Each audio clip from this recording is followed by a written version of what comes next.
Tu es à la campagne depuis plusieurs jours et tu te reposes dans ta maison en bois. Le matin, tu te réveilles avec l'impression de flotter quelque part. Tu regardes par la fenêtre et tu vois que tout bouge. Tu sors de la maison en courant, mais après un premier pas, ton pied s'enfonce légèrement dans le sol. Il n'a pas plu, le sol n'est pas mouillé, mais on a l'impression de marcher sur un lit mou. Tu vois ta propre maison en bois et celle de ton voisin emportée par le vent. Les villageois ne comprennent pas ce qui se passe.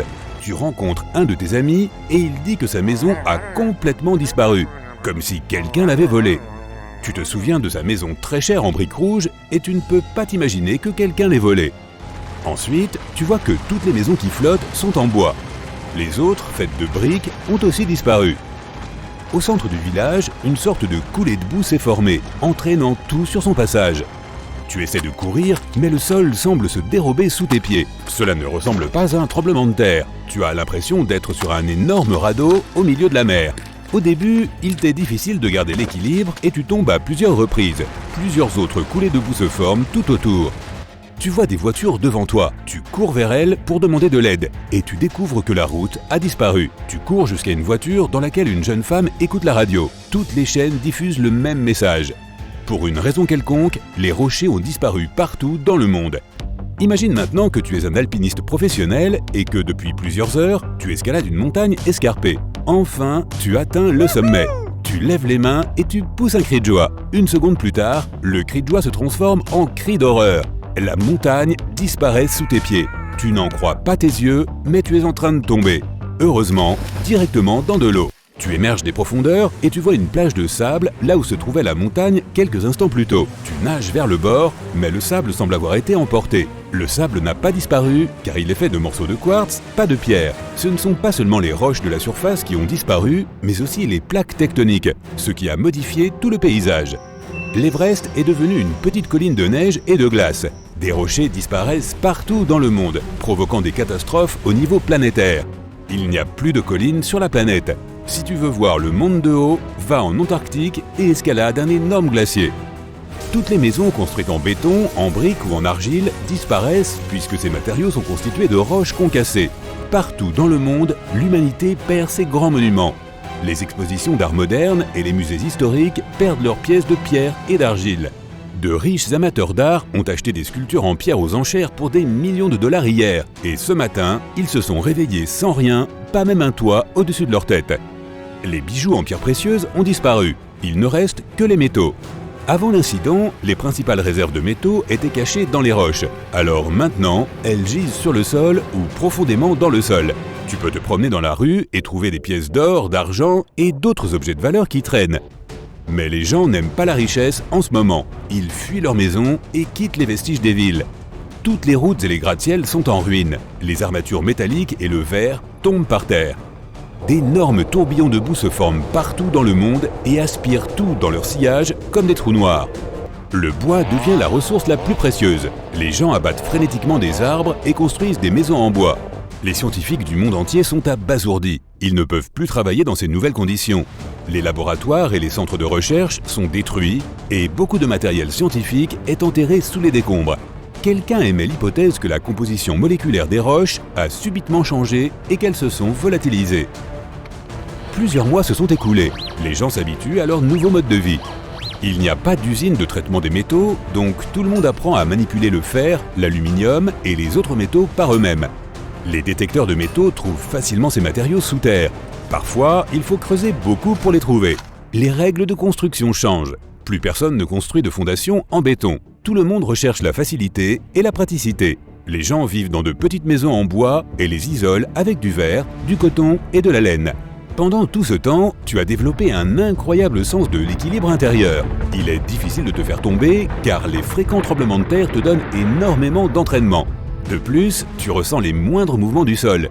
Tu voyages toujours léger et tu sais reconnaître à l'avance une coulée de boue qui approche. Pour te préparer à l'hiver prochain, tu pars en randonnée pour trouver du métal, des arbres et du sable pour l'isolation. Très vite, tu réalises que tu n'en auras pas besoin car tu sens la chaleur qui vient directement du sol. La chaleur du noyau atteint maintenant la surface puisque l'épaisse couche de roche a disparu. Tôt ou tard, le sol sera si chaud qu'il sera difficile de marcher dessus pieds nus.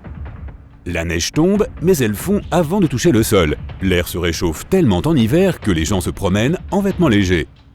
Dans quelques centaines d'années, notre planète perdra d'énormes réserves d'eau. Le liquide s'évaporera, se condensera en d'énormes nuages, pleuvra, puis s'évaporera à nouveau. Il y aura de moins en moins d'eau. Le réchauffement de l'océan entraînera l'extinction du phytoplancton et des algues, qui fournissent à la Terre la majeure partie de l'oxygène. Ensuite, les arbres se dessécheront à cause du manque d'humidité. Ou bien l'océan mondial refroidira le noyau et nous perdrons alors le champ magnétique de la Terre. Dans ce cas, le travail de l'atmosphère sera perturbé et nous ne pourrons plus nous protéger des rayonnements cosmiques. Dans tous les cas, l'humanité devra se préparer à déménager. Sans pierre, il est difficile d'extraire du métal et de construire des vaisseaux spatiaux. Mais nous avons aussi quelques avantages. Grâce à l'accès libre à la chaleur de la Terre, l'humanité bénéficie d'un approvisionnement illimité en énergie. À partir des métaux découverts, les hommes construisent des machines simples qui peuvent trouver et extraire encore plus de métaux. Puis des mécanismes plus complexes apparaissent. La quantité de travail s'accroît et tout cela grâce à l'énergie interne de la Terre. Le projet de création d'une nouvelle civilisation bois-métal bat son plein 7 jours sur 7. De nombreux lacs et rivières dans le monde se sont complètement asséchés. Le manque d'eau est comblé par la fonte des glaciers, mais pas pour longtemps. Le temps se réchauffe chaque mois et le sol devient plus instable. De nombreux systèmes de sécurité destinés à protéger les maisons des coulées de boue deviennent très populaires.